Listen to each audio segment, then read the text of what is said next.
Well, it's basically, we've always been a gallery that highlights Malaysia. And Malaysia wouldn't be Malaysia without Merdeka and Malaysia Day. And that is why I have put out two cupboards of small bits that reflect the richness from where we came from, the history, the colonial past, you know.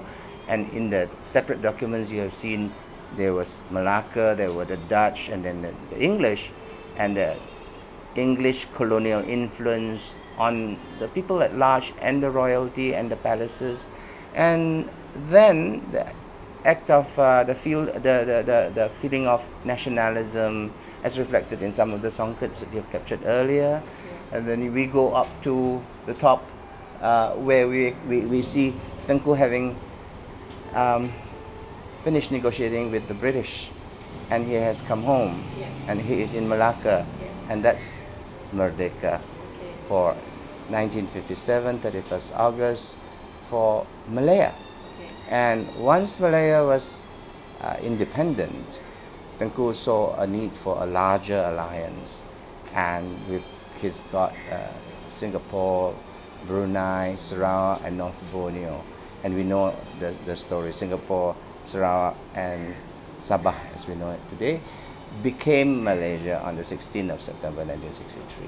In 64, Singapore exited, and today we are here in Malaysia. And that's why on this side, I have put the Bornean states, the Brooks, and after the Brooks, the Japanese occupation of the 1943s.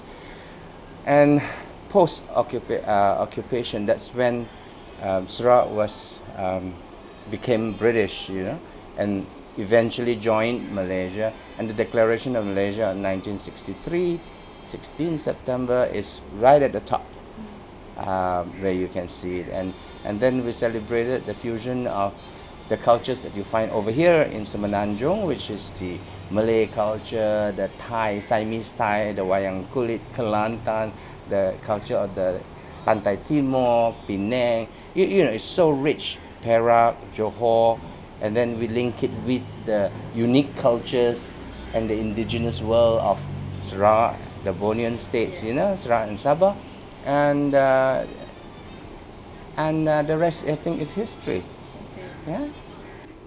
This is one of my favorite pieces because this is an extremely rare artifact that is directly and can be directly pointed to the formation of Malaysia. And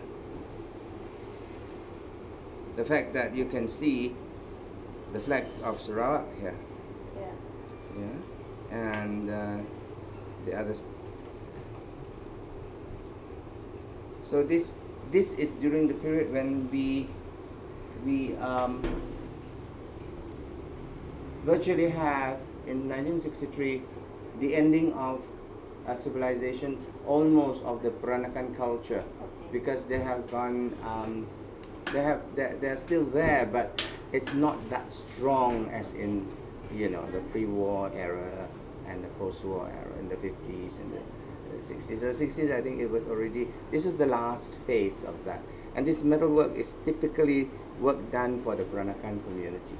So this obviously came from a rich Peranakan house, celebrating the occasion. And I'm Peranakan, and I'm Sarawakian, and first and foremost, I'm Malaysian.